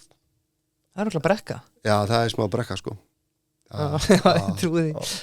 Nei, málið er að ég bara hef ekki spilað golf á Íslandi en það var einhverjulega 5 ár. einu hringirnir þessi 2-3 hafa verið bara elendi sko, þannig að það alveg hægt að vera fórstýra á þess að spila golf. Já, það hægt, ok, þá ég góð mál. Nú Ölgerður komið með, já, hún að sjálfsa íslenska bjórmarka en heldur betur undir sig, heldur betur. Eins og nefnir Bóli, Læta, standa sig frábælega. Byrjum bara því, sko, hafi verið einhver umræða núna að leggja ÁTVR niður, væri það ekki bara hræðilega fréttir fyrir ykkur? Nei, alls ekki. Ég myndi bara fagna því að fá niðurstöðu í þetta mál, sko, í fyrsta lagi, sko. Já. Það náttúrulega algjörlega fullkomlega galið að pólitíkin get ekki tekið, sko, einhverja afstöðu í þessu máli. Þetta eiginlega bara, þetta vandræðilegt fyrir pólitíkina. Og við tökum bara því sem að höndum ber og ég myndi segja, sko, að hvort að það sé ógnaða tækifæri, hvort að ÁTVR verið lagt niður, það fyrir bara svolítið eftir, sko, hvaða vöruflokka við erum að tala um. Ef við erum að tala um til dæmis léttvín, þá myndi ég kannski frekar segja að það væri ógn, vegna þess að ég held að vera meiri tendens, sko, hjá stórmarkaðum að flytja sjálfur inn sín vín og reyna að byggja upp, sko, einhver vörumerki í vínum, en málið að vörumerkja vitund í léttum vínum ekki mjög mikil. Þið get ekki nefnt eitthvað mýmörg dæmi um vörumerki. Varandi sterkt áfengi, nú þá held ég bara, þú veist, ef að sterkt áfengi, ef svo ólíklega vildi til að vera í stórmarkaði, þá bara held ég að það sé bara, já, lala, bara myndum vera bara fín þar, við erum með rúmlega 30% hlutdeild í ÁTVR, við erum með mörg af þekktustu vörumerkjum í heimi sem bara þurfa að vera í hillunum, þannig að það bara fínt. Og þetta bjórinn, ég held bara að þetta sé tækifæri fyrir Ölgerðina. Og tækifæri felst þá í því að í dag eru mörg hundruð tegundir af bjór í hilluverslanina, mörg hundruð vörunúmer. Og staðreyndin svo að kannski 20%, nei fyrir ekki, 20 sko stærstu vörumerkin eru bara með sko meiri en 90% markaðshlutdeild. Já. Þannig að það sem að gerist að long tail sko bjórmerkin, þau dett út á markaði og munu þá flytjast yfir á þessi stærsti. Og sko stórmarkaðarnir munu ekki vera með 20 vörumerki bjór sko. Nei. Þau munu bara vera með þau allra stærstu. Og við erum með sterkastöðu þar. Við erum með sterkustu vörumerki, við erum með 4-5 söluhæstu bjórum landsins og við erum með viðskiptasamböndum, við erum með mannaflan sem er í búðunum í gósinu að raði hillur og sjá framstillingar og annað slíkt. Þannig að ég held að við myndum bara snúa þessu upp í tækifæri. Þannig að ég er bara alls ekki svartsýnn að neikvæður á það ef pólitíkin myndi loksins sko gera það sér í brók og taka einhverja ákvörðun í þessu máli. Já, ég mjög ánægður hvað þetta gefa ádreifaríkt svara því að þú veist, maður búin að heyra að það sé mjög þægilegt fyrir ykkur heilsalna að hafa kerfið eins og í dag, þannig að það bara gaman að heyra þetta. Já, það er stundum verið, ákvörðun aðalega hafa alltaf talað þannig. Það sé svo þægilegt fyrir ykkur. Eins og við sem áskrifundur á einhverjum hillumetrum hjá ÁTVR. Einmitt. Ég get alveg sagt ykkur það er ekkert sko, það kemur ekkert ókeypis þar. Kerfið hjá ÁTVR fullkomlega opið, það fullkomin samkeppni. Það getur hver sem byrjað að brugga bjór og fengi bjórinn sem seldan í ÁTVR. Haldið að það veri staðrendin í bónus eða krónu. Nei. Haldið að hver sem getur bara komið inn og byrjað að flytja bjór og bara vesku hér hann. En það ætti ekki að vera þannig einstæðar. Nei, þannig að sko, þetta er svo galin fullering að við sem áskrifundur á einhverjum hillumetrum og okkur líði rosalega vel í þessu umhverfi, við bara spilum í því umhverfi sem okkur skaffað og ég bara kalla eftir því að þessi umgjörð að hún veri skýrð og pólitíkin bara kyrði sér loksins í brók og taki ákvörðun. Þetta er galið eins og þetta er búið að vera. Þetta er vandræðalegt. Þetta er vandræðalegt fyrir pólitíkina að hérna geti sko allskins útfæslur af vefverslunum þrifist sko og enginn þori að taka á þessu. Þetta er sko, þetta elur í raun og veru sko á virðingaleysi gagnvart lögum og reglum í landinu. Og mér finnst þetta í raun og veru til skammar. orðið tímatölu. Já, ég bara ekkit eðlilega sammála. Sko, ef við spurðum bara kannski ekki beint sem fórstjóri Ölgerðin heldur bara formað viðskiptaráðs eða kannski það ÁTVR ekki bara barn síns tíma? Bara horfum við sem neytendur? Jú, ég meina, sko, allur ríkisrekstur þar sem að enga aðilar geta keft þetta tímaskekkja. Það bara liggur í augum uppi og bara sem formaður viðskiptaráðs og bara sem, ég fikk þess sagt bara talsmaður engaframtags að þá vil ég sjálfsögðu sko lágmarka allan engarekstur. Nei, lágmarka allan óperanrekstur.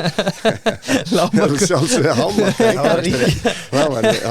Ríkisvæða Ölgerðina. Já, akkurat sko. Nei, ég meina þú veist, það liggur í augum uppi og og við viljum bara fá samkeppni sem víðast og ekki bara í sölu og áfengi heldur náttúrulega bara víða annars staðar. Sko eitt sem ég bara að hnýti að því að með þetta frammi sko að tala um í útboðslýsingu hjá okkur að breytt áfengislöggjöf með afnámi einkaleyfis ÁTVR gæti haft neikvæð áhrif á rekstur ykkar. Er það þá? Já, þarna ég til dæmis að vísa í léttuvínin. Já. Við erum stórir innflytjendur af léttum vínum og ég reikna með að þetta geti haft neikvæð áhrif á sölu á léttum vínum í sem sagt smásölu. En við erum hins vegar sko búin að breyta svolítið svona vöruvörun okkar í léttum vínum til þess að mæta þessari hugsanlegri áhættu og erum búin að styrkja stöðu okkar mjög mikið á veitingahúsamarkaði með að flytja inn vín sem eru eingöngu seldar. Og þannig að það ekki endilega sko einhver vín sem eru til sölu í ÁTVR, bara eingöngu á veitingahúsum. Þannig að hlutfall sko léttvíns sem fer inn til veitingastaða er núna 65% af heildarsölu okkar á léttvíni, meðan í bjór að þá er þetta ekki nema 30% sko. Þannig að sko við erum búin að breyta þá bara vísvitandi til þess að í raun og veru minimisera áhættuna ef þetta gerist. Algjörlega. Ein rittaraspurning frá mér. Er það rétt að bjór Viking Light í flösku er meira áfengi í honum heldur en Viking Light á dælu? Nei, sorry, ekki Viking, heldur Light hjá Ölgerðinni, sorry. Ég bara skildi ekki þessu spurningu til ég endur. Já, ég er að heyra það. Að sé þannig að þú fær meira áfengismagn þegar þú kaupir bjór í dós heldur en að þú fær hann á Light eða sérst á dælu á veitingastöðum eða börum eða eitthvað sem það er. Ég get ekki svarað fyrir Viking allavega. Nei, ég ætlaði að minna alltaf Ölgerðin, sorry. Já. Lightin þar? Já, það hlaut að vera. Já, ég ætla ekki svaraði fyrir Viking, ég ætla að segja Light afsakið. Já, akkurat sko. Já, það er örlítið lægri áfengisprósta þar. Það er rétt að góðum. Já. Djúðan að góður að dælum. Af hverju er Pepsi Max að pakka Coca-Cola saman í sölu hérna á Íslandi? Já, góð spurning. Já, sko bara virðingu sko við samkeppni. Það myndi ég aldrei nota hugtakið að pakka saman. Nei, ég skal bara gera þetta var hans orð. Coca-Cola náttúrulega voru talsveit stærri hérna fyrir nokkrum árum eða talsveit mörgum en síðan hafið þið heldur betur sótt í ykkur veðri á þessu markaði. Já, og bara geggjað og ég bara auðvitað fagna því sko og það er bara fullt af atriðum sem að koma þar saman. Við hefum bara verið bara gert fagna vel. Já. Ég get ekki svarað sem er neinu einföldu svari. Nei.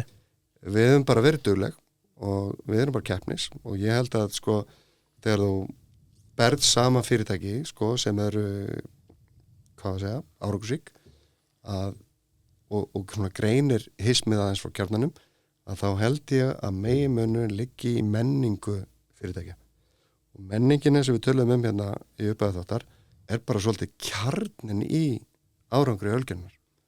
Við erum bara með starfsfólk sem er fáránlega gott í því sem það er að gera. Það er sjúklega mikið álag en það er alltaf gleði og orka og þetta sense of urgency.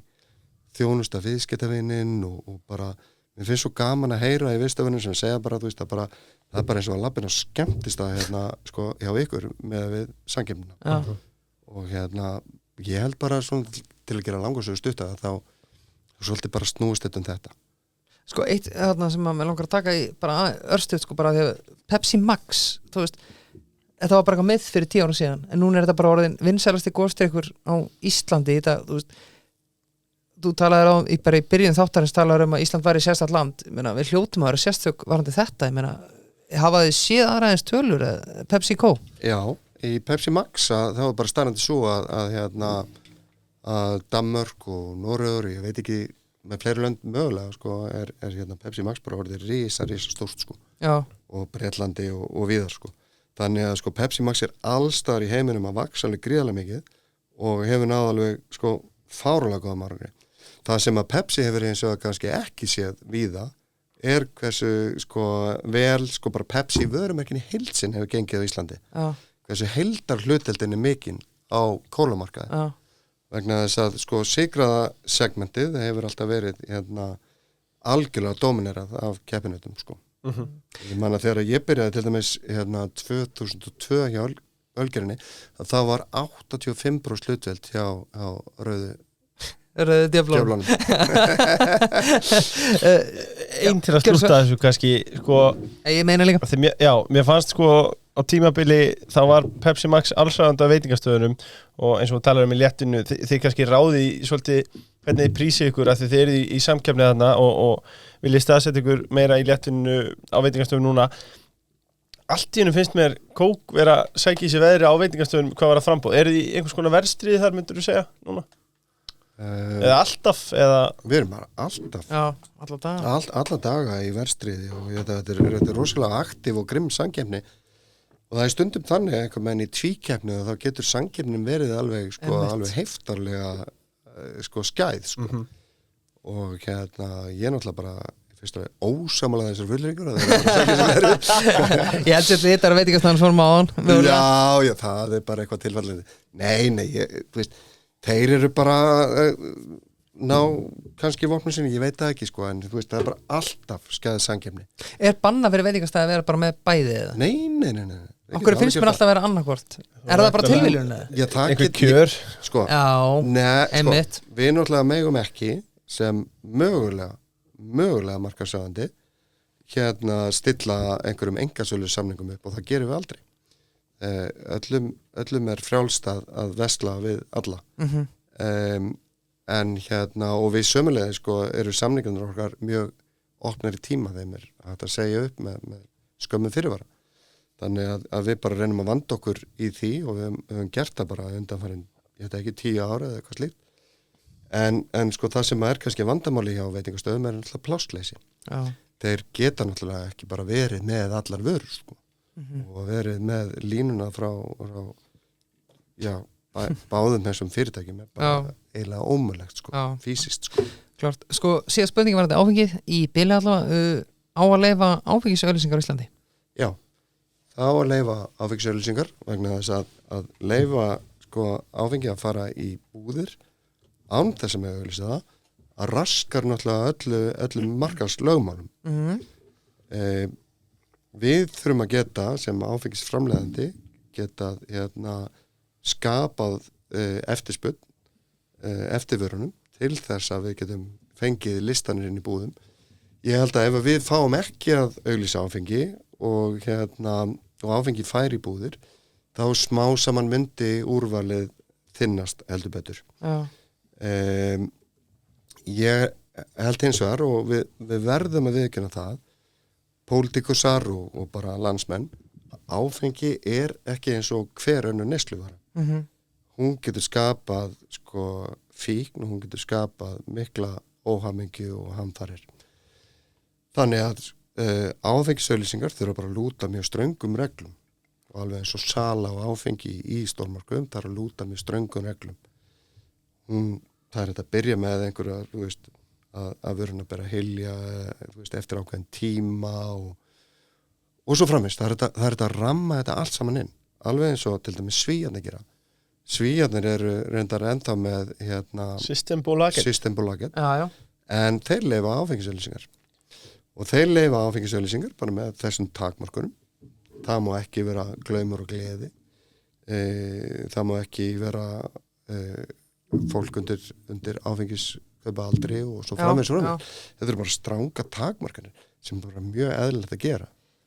Og mér finnst það eins og sko, ég verð að segja sko, bara að mér finnst pingu skrítið að við erum algjörlega sko, að festast í þessari áfengisumræðu og vefsölu og áfengi. Hvar er umræðinu lausasölulyf? af hverju má ekki selja sko paracetamól eða íbúfen í stórmarkuð? Þetta er samanlega með þér. Veitu, það má auglýsa það. Einmitt. Það má auglýsa lausulyf. Það eru takmarkanir ábyggilega og það er einhverjir disclaimerar, letur sem að enginn getur lesið, skiluru, með einhverjar heilsuspillandi áhrif og svo framvegis, sko. En veitu, það má auglýsa það, en ekki áfengi. Þetta er frábær punktur. Ég meina að þetta er náttúrulega algjört rugl. Já. Sko, en ekki samt, við tölum 80 á ferra og höldum áfram, sko, þið eru samt búin að finna náttúrulega loophole með að þið auðlýsa náttúrulega bara bjórun ykkar og segja svo bara að það er 0,0 eða setja þarna örlítið að því hotnið. Þetta er 0,0. Já, þetta ekki bara, þetta er fallið sjálfs. Fólk finnur alltaf leiðir. Sko, við erum hefur verið mjög aktífi því að þróa áfengslösa bjóra. Já, en það ekki til að auðlýsa, er ég bara svona blautur að hugsa alltaf áfengið það? Nei. Já, það var þín orð, sko.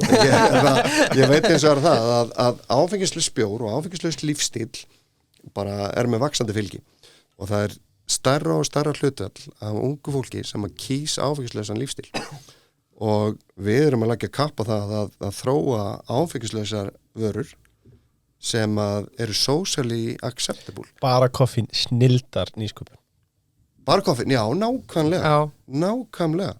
Það er gott dæmi drykk sem er hannaður til þess að vera socially acceptable, þar sem að þú getur verið í partíi með fólki sem að kýsa að drekka áfengi en þú ekki. Lítur út eins og áfengi, spyrðu engra spurninga, getur verið þetta er vara sem að sko klárlega svarar eftirspurn.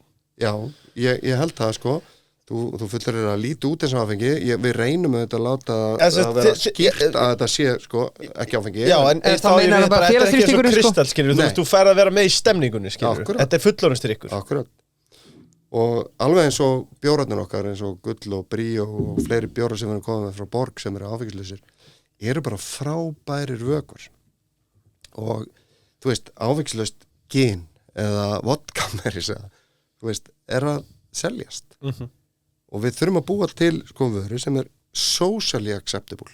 Það sem getur verið í partíinu, skilur við, og þarft ekki vera eitthvað oddpot, skilur út í hotni, sko, bara okkur þú ekki drekka. Þannig stöðlum við og ítum undir, sko, þetta. Vegna þess að ég sagði aðan, við verðum bara að feysa það. Áfengi er ekki venjuleg neysluvara. Ekki fyrir eitthvað rættur lyf. Nei. En það þýðir ekki það að það með ekki auglýsa það, sko, eða selja í stórmarkaðum. Klárt, sko við erum alltaf með formann viðskiptaráðs sem það er framlega okkur, hann er verið að taka það án að koma á því, þá er það TM málum með TM er að viðskiptavinu TM þeir eru alltaf í fyrsta seti alltaf, og hafa forgang þjónustu á tíma og eru lang besta tryggingafélagið á markaði í dag takk í símtalið, eða heyrið þið þeir eru flottir en hvað er það töff eins og til dæmis bara koffín sko ég veit ég er að glemja reynda Birgit, þú voru að hafa með afsakaðan en sko að marka sitta einmitt sem fullorðinstrykk og það er mín upplifun, Andri, þetta er kannski byggt á algjörum sandi hérna en sko, þú sér þetta ekki oft í hillunum á stórmarskuðum eða verslunum en þetta er mjög viðvarandi á djamminu og þetta er vara sem að sko var ekki til á Íslandi, það var engin svona vara sem var óafeng og líka koffín í henni, hún er bara auðlist á allt annan hátt en til dæmis Kollab sem náttúrulega bara lífstílsmerki með koffíni bara dæmi skemmtilega nýskum, bara rósa andra hérna. Já, mikið rósa og ég var að fá að nota tækifæri samt sko og hérna að segja sko að bara koffín er ekki bara koffín, það er líka steinmjöldssölt sko í drykknum. Þannig að hann er lótaður af steinmjöldssöltum sem að er einmitt mjög heppilegt reyndar. Ef þú myndir kjósa að vera að drekka líka að þá þarf líka minn á því að halda vegna þess að annars ertu svona með áfengisneyslu hægt að nota þetta í bland líka fyrir þá sem kjósa að gera það sko, til dæmis ártu með steinum og svöltin Klárt sko já, viðskiptaráðið sko fyrsta spurning formaður viðskiptaráðs eru framan okkur sem er búið að standa sér frábælega på síkastið síðustu vikur og síðustu mánuði já, búið að vera mjög áberandi umræðinni fyrsta spurning er verið það. Var það meðvitað ákvörðun hjá ykkur að taka meiri þátt í opinberu umræðu? Já, vissulega. Ég held að sko stjórn viðskiptaráðs og starfsfólk hafa verið samanlega það að við vildum upphefja viðskiptarráð aftur, getum við sagt.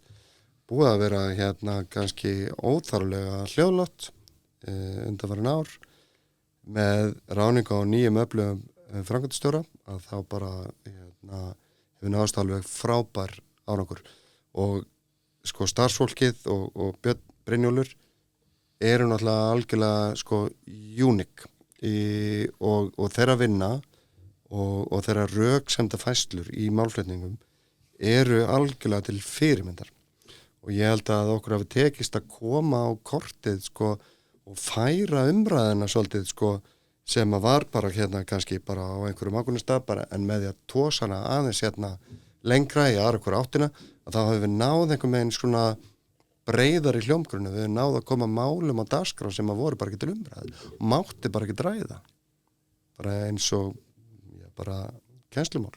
Já, einmitt, við erum með þarna skólakerfið, sérréttindi opinberra starfsmanna og tolla til dæmis, meina hvernig hefur þetta slegið þig og heyra þetta allt? Sleið mig. Nei, ég er að segja bara að þið eru alveg búin að gera eitthvað gildandi í þessari umræðu. Já, ég vona það og einmitt og með bara málefnalegum sko rökum og við förum aldrei með fleipur, við kunnum vissulega og að augra umræðin og það er einmitt hlutverk viðskiptaráðs að færa umræðina sko og breikka og fá hana upp á borðið og við aurum vissulega en við að minnstakosti náum þá þeim árangri að það sem að áður hefði kannski þótt sko öfgafullar hugmyndir eru bara actually einhver starf í miðinni. Já, sko þá verð ég að spyrja við tölum skólakerfið á hann og við erum alltaf búin að tala þetta í mörgum þáttum sko hefur þú áhyggjur af skólakerfinu og fælinn þess að birta námsárangur í skólum?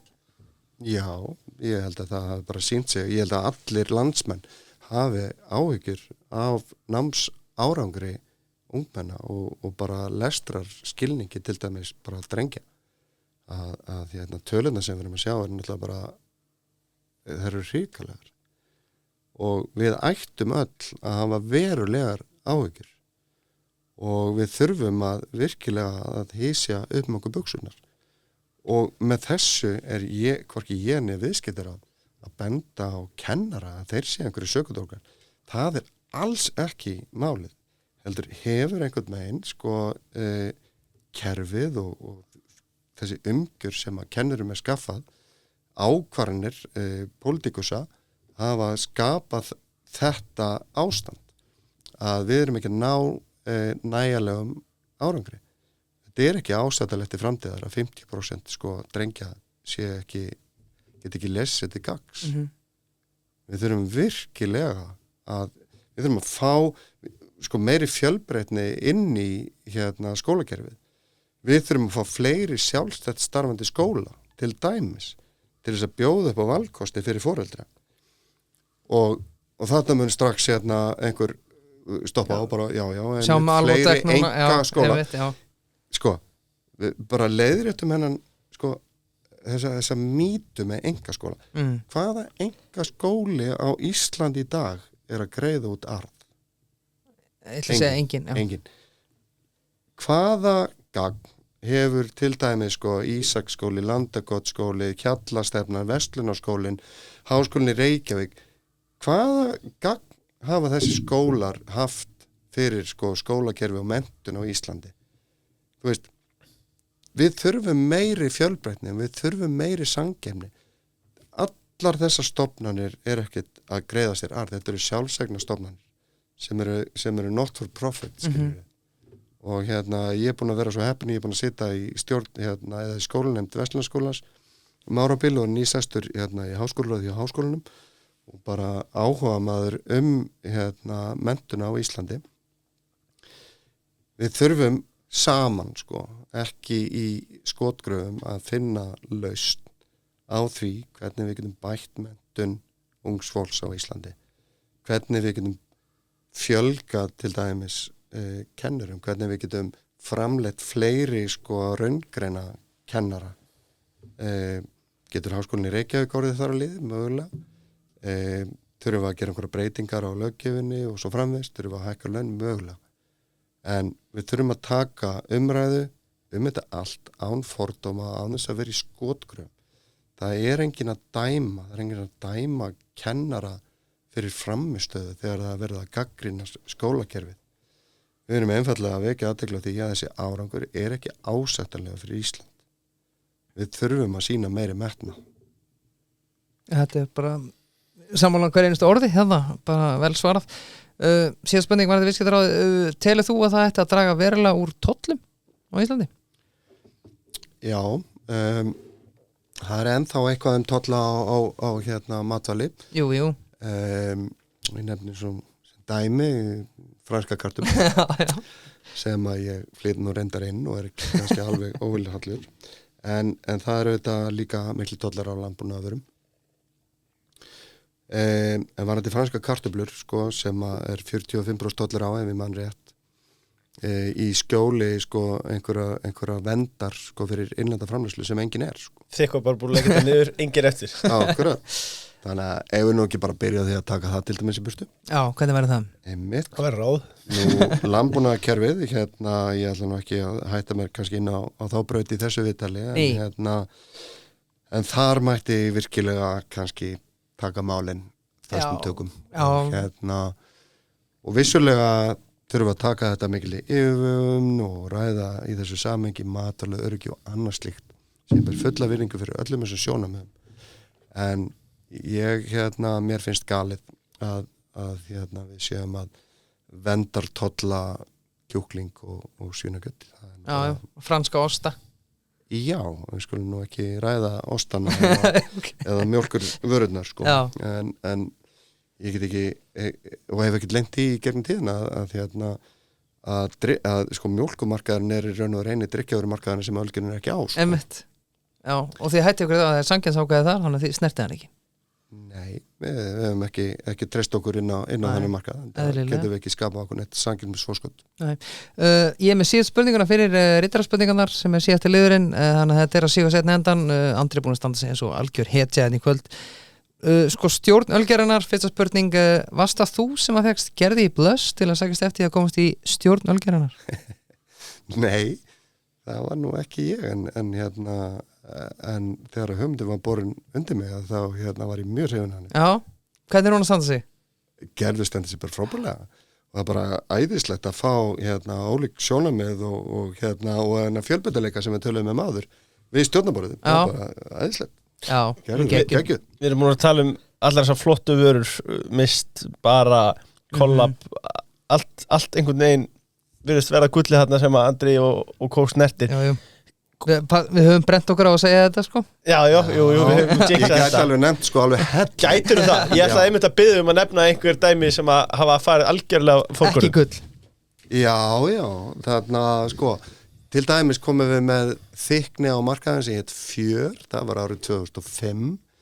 Við komum með drykk sem hétt Solbert sem að var ekki tímabær eða fekk ekki hljómkurinn en það var blanda sem það var svona eins konar radler, það var og brugguðum við sko 8% bjór, blönduðum í góðstrykk og vorum með svona 4% áfengan vökva. Frábært fyrirbæri radlerinn sko. Algjörlega, frábær, ég meina eins og malt og appelsín í sjálfu sér, technically er radler, en nú ég get nefnt Ava, Aldinvatn, 14% í raun og veru aldinsafi í kristall, getur við sagt. Einmitt. Þannig að sko, það er hellingur og þetta bara gleymist sko. En sko, hittrætið okkar hefur eins og að verið bara mjög gott. En það er rosalega mikið líka sem að við þurfum bara að parkera. Og það er svo mikilvægt að bindast ekki tilfinningasambandi sko, við vöruna sem við erum að skapa. Áttu okkur punkt hand okkur það sem þið ákveðið rífi gekkin bara með Solbertin eða þetta afa bara, þetta er búið. Við getum ekki verið að búsa þess ára, þetta er búið. Já, og sko trikkið er náttúrulega sko að vera á undan verslunum. Og þetta er ultimately náttúrulega ef enginn kaupir vöruna, byrju á hverju að taka pláss í búðunum. Sko. Það var henni bara grýtt út. Og sko við eigum náttúrulega að vera á varbergi fyrir því að verslunin sé að hafa eitthvað upp úr vörunum sem við erum að selja. Þannig að við þurfum alltaf að vera fyrir til. Að mínum myndi, kannski tekst það ekki alltaf, en við höfum að vera fyrir til. Og það sem við gerum í vöruþróuninni var bara algjörlega 100% krafa hjá okkur að við gerum svona ákveðin einblóðung, það bara hönnunarforsendur og við teljum vera success ef við seljum þetta mikið, við teljum vera failure eða við köllum þetta bara dauðatarget sko, ef við seljum undir þessu þá vorum við slátrað eftir x mánuði og þá var þetta bara dreigja á flot, þegar við sögðum þetta og skrifum undir þetta og nú er bara tíminn. Enga tilfinningar, vel gert. Síðan spurning var stjórnina. Hvað á að gera við afa? Já, þessi var góður. Hvað þekking, þessi er riddaraspurning, byrjum á einni bara hérna. Hvaða þekkingu hefur Bogi Þór Sigurðsson helst komið með inn í Ölgerðina og er hann eitthvað inn í daglegum rekstri? Bogi er frábær að vinna með og ég hef kynst Boga svona lítilega í gegnum árin. Hann hefur verið með Ölgerðinni í allmörg ár, hann kom sennilega fyrst inn árið 2016 ef ég man þetta rétt og einu sinni, það er bara fín saga að einu sinni kom hann til okkur og sagði ég er svona spáði hvort ég ekki bara fara að selja og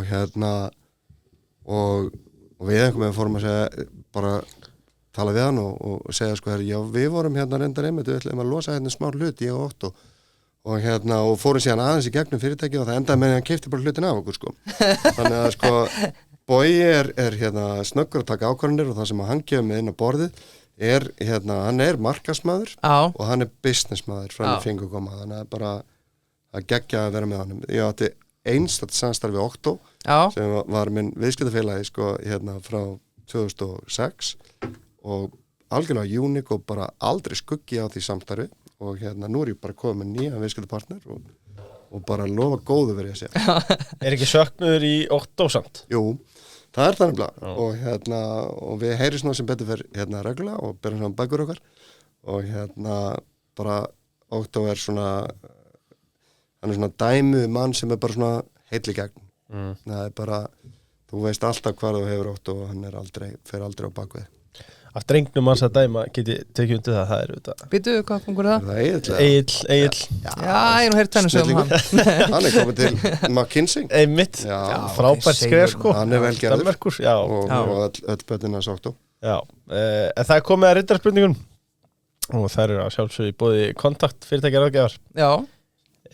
Fyrir þá sem að hafa áhuga því að fjárfesta í kannski fyrir loka árs í fyrirtækjum, fyrir loka árs þá er það áramótahitt, það kaupa eitt fyrirtæki takk ef þú ert minni í hlutabrjónum og meira í heilu hlutunum þá er það kontakt sem það er líka alls konar veistlað minni kaup og sölu fyrir, já það er eiginlega þú ættir eiginlega bara að skoða þetta ég er alltaf að ráfa bara vefinn aðeins að skoða sko, hvað er í boði þú ert svona dílakall sko. Ég er dílakall, það er alveg þannig en þú ert meiri sútakall já, rétt Bólolt 4 má minna það að við erum í mynd. Ertu búin að kíkja þangað fyrir jólin? Já, ég er búin að gera það. Ég er að fara til Kanari í fyrramálið. Já, þannig að ég verði líka ekki í sútinu sko. Andri, hefur þú verslað við herramenn í sútöp? Herðu, ég hef komið þar inn. Já. Lýstu vel á þessu búð. Hún er ekki ekki sko. Já. Þeir eru í Bólholti. Jú. Já, ég fer alltaf til Quest. Nonna er Quest í klippingu. Einmitt. Kíki stundum hann að veiði yfir aðeins snemma. Já. Kíki á það. Þetta er flott búð. Já, þú þessi gaman að skoða. Já, ég þarf líka. Það er komið að riddarspurningunum þar sem að hlustendur fá að senda inn spurningar sem ofta eru ansið skemmtilegar. Unnar Páll, hann ríður á vaðið og spyr hvernig ölsen er Andri meira fyrir? Er það Good Light eða Good Light Premium? Good Light Premium var sniðut. Já. Fyllri. Sko, já, það er nefnilega sko, já, þetta er helviti góð spurning sko. Ég er svolítið leitandi nefnilega í þessu máli sko. Ég er Good Light er svona samt svona go-to bjórinn en mér finnst rosa gaman að mixa Bola X og svo Premium líka og mér finnst reyndar Light Yuzu Lime vera helviti góður nefnilega. Ertu með dælu á skrifstofunniðinni? Já og og ég er bara, ég tengi á mig leiðsluna bara í byrju og er orðin bara rálhálfur 10 leiti sko. Stillir alltaf stemming og fyrir já.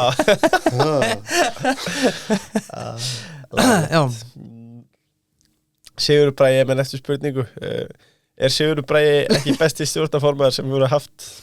Herði, Jú, það vill nú þannig til sko að hérna, það var alveg einstaklega gaman að kynnast honum. Býtu, hann ekki pabbi þinn? Jú, já, það vill þannig til, já.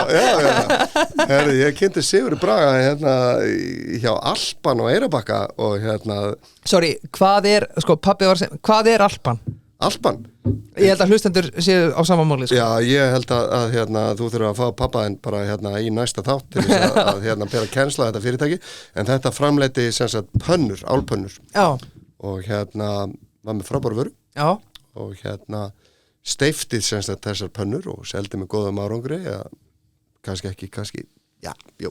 Ok, nú þurfum ég að fá að segja bara að það fyllir niðurna, það er náttúrulega einhver ástæða fyrir því að þetta fyrirtæki ekki starfandi í dag, en hérna, en svo vildi nú þannig til að Sigurður Bragi var hérna nágranni minn í plastbrent, fórstjóri plastbrent, hérna bent á móti Ölgerinni, það Danúl í dag. Einmitt. Það mjög skemmtilegt. Já, Danúl sem er í ykkar eigu eða ekki? Jú. Bói á ekki breyki SBG. Nei. Hann segir hérna PSB að hilsa og hann segir sakna jólaölsins í 2,5 líters brúsunum. Já.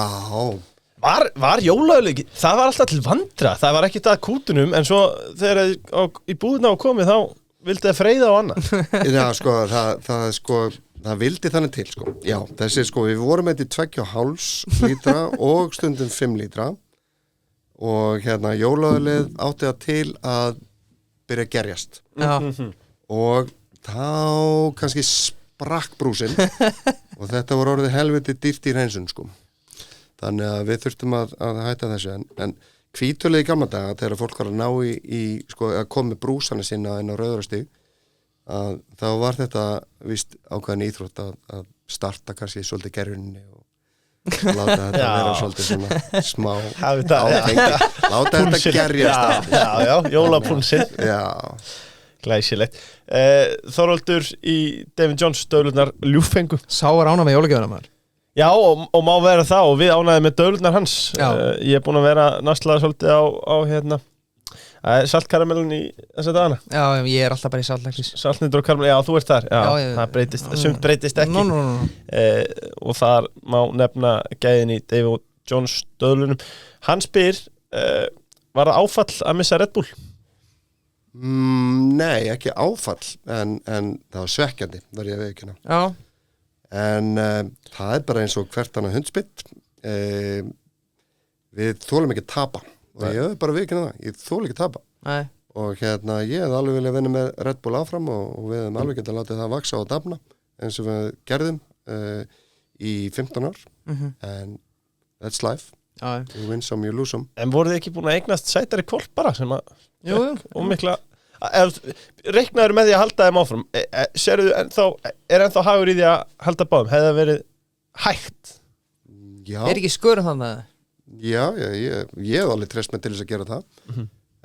Við erum alveg vön því að vera með vörumerki sem er í innbyrðin samkeppni en þeir bara ákvaða að gera þetta svona en frábært vörumerki og alveg sturluð flott markasetning á þessu merki. Bara algjörlega frábært, gaman að vinna með. Þetta vangi alltaf.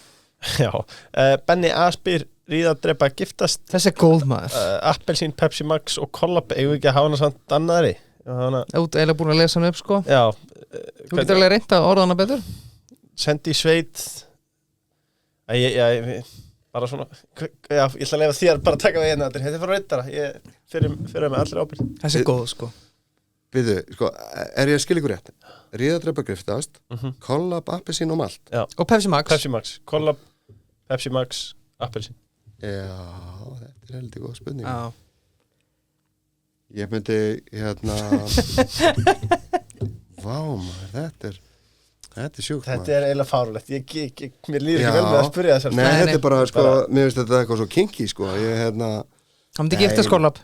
Já, ég myndi giftast Collab og ríða Pepsi Max og ég trúi ekki að segja þetta. Ég vona að þetta verði ekki eitthvað fyrirsögn í einhverju blaði. Andri fóstur Jésus, þeir eru að klippa þetta út á þetta. Skrifa nýmdunni á þau leiður. Tryggvi spyr hvenær fáum við Collab til Bandaríkjana? Og hann býr í Bandaríkjanum. Já. Hann er bentur. Hann vil fá Bandaríki af Asíu, takk. Já, akkurat. Kemur það til greina? Já, þetta kemur að greina, en við erum bara, þú veist, núna erum við bara að fókusa og endalaust að spyrja. Það er eitthvað að bíða. Endalaust á, já. Það ekkert, engin ákvörðun tekinu það og það að taka ákvörðun það að fara inn í Norður-Ameríku, það hefur mjög víðtakar fjárhagslegar leikar, þannig að það ekkert ákvörðun. Já. Atli hjá Búdvar spyr hvaða innfluttu vöru hjá Ölgerinni þykir þér vænstum? Það náttúrulega rúslega erfitt að gera upp á milli barnanna sinna. En Búdvar maður, sælir. Ég náttúrulega elska Jagermeister til dæmis. Já. En jólina elskaði líka Quality Street. Já, algjörlega. Þannig að það alls konar. Þetta bara fer eftir hvernig stöðum maður í maður. Tekur alla mótna einn Jager? Mótna, hádegi og hvað. Nei. Gerir það nú ekki. En hins vegar bara Jagermeister. Hann smakkast helviti vel. Það snild Já. 56 jurtir. Þetta náttúrulega bara maga með það. Ég ætla að segja, svo gott fyrir magan Já. Ég veit. Hvaða einleiki skiptir mestu máli fyrir góðan leiðtoga, spyr Bryndís á Subway? Já. Ég hef alltaf litið upp til leiðtoga sem eru bara auðmjúkir og hóvarir og þora að taka ákvarðanir og standa fast á sínu skoðunum og hafa sín og hafa einhvern veginn svona getuna og þorið til þess að greina hismið frá kjarnanum. Ertu þannig stjórnandi að þú veist... Og ég ekki með þess að segja ég sé þannig. Nei, ég að spyrja bara núna, hvernig þú ert ertu þannig stjórnandi, treystur bara þínum framkvæmdastjórum eða ertu hands-on í öllu eða... Nei, ég treysti mínum framkvæmdastjórum. Ég hef eins og þroskast og þróast sem fósturi og ég var óþólandi, lítur að vera þú veist, bara til að byrja með og auðvitað, kannski hjá einhverjum það ennþá en ég treysti og bara ekki að andon í hálsmálið af fólki. Það bara annað bara útilokað og það alltaf besti ánægurinn næst með því. Traust bara lykil orð í allri stjórnum. Traust. Sér eftir í eldhúsinu, spyrja bónusmenn. Sé ég eftir? Nei. Sérðu eftir? Nei. Spurningin er þú búin að vera að vinna eins og brjálæðingur og þú ert að fara að fá einn kvöldverð til að elda honi fjölskylduna og sanna þig að þú sért the real deal. Byrjar náttúrulega að versla inn í bónus. Byrjar að versla í bónus. Bónusmenn halda verðlæginni niður í landinu. Konan er alveg að fara frá þér en þú færð einn sérrétt í eldhúsinu til að elda til að reyna að samfara að þú setja ennþá málið. Hver er réttur? Túnfiskur. Það er túnfiskurinn. Túnfisksteik. Bara 30 sekundur hvora hlið. Teriyaki sósa. Ekki fer. I like it. Geðveikt. Þetta er rosalegt svar. Látum okkur sjá. Það fer nú einmitt bara styttast í annan endan hjá okkur. Ein jólagjöf frá Kemi. Þú mátt verða hvað sem er. Hvaða bílavaralöð sem er sem við getum gefið konunni sem dæmi?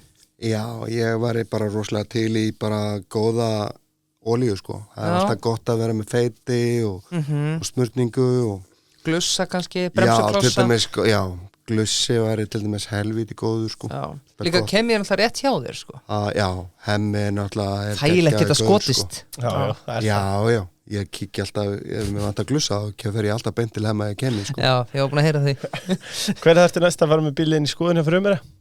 Herðu, það er nú bara á næsta ári Það er á næsta ári? Já, 25? Það er bara í júní. Wow. Nei, 25. Jú, það er rétt, það er næsta ári. Það var stórt maður. Já, þetta er stórt. Þá er það... Kannski bara loka spenningar meira, ertu með eitthvað að læra? Ég ætlaði bara rétt að minna á Búlluborgaran, af því að það er auðvitað 1990 kall á þriðutum sem er fárulegt verðlag í dag. Það á ekki neitt að vera undir 2000 kalli tilbúin máltíð á skemmtibarðstæðin. Nei, en þeir eru ruglaðir. Ég munið bara að koma með Pepsi Maxi með ykkur. Já, þú voru að koma með þér þangað. Já, það er svoleiðis. Þú voru að koma með þér. Þurfum við ekki að laga það? Jú, við erum alltaf að vinni. Já, Tómas, við erum ekki að samtali. Ísland. Já, alveg klart. Einhver týr hlýtur nú að koma, hann hlýtur að sjá ljósið einhver tíma. Loka spurningin á Andra í kvöld, þetta búið að frábært, takk fyrir komin Andri. Síðan spurningin er, þú ert afar farsæl stjórnandi, eitt ráð til ungs fólk sem kannski vill reyna ná árangri í viðskiptalífinu? Hafa drauma. drauma á sín og láta sig þora að dreyma og skrifa niður markmið bara hvað ætlar þú að vera eftir 5 ár hvað ætlar þú að vera eftir 10 ár skrifa það bara niður, setja það bara í skúfuna eða seifa það á tölvuna whatever, skilur skrifa það bara hvað er það sem að drífa þig áfram? Andri Þór, fórstjóri Ölgerðarnar, takk fyrir kvöldið og takk fyrir komuna. Takk fyrir mig.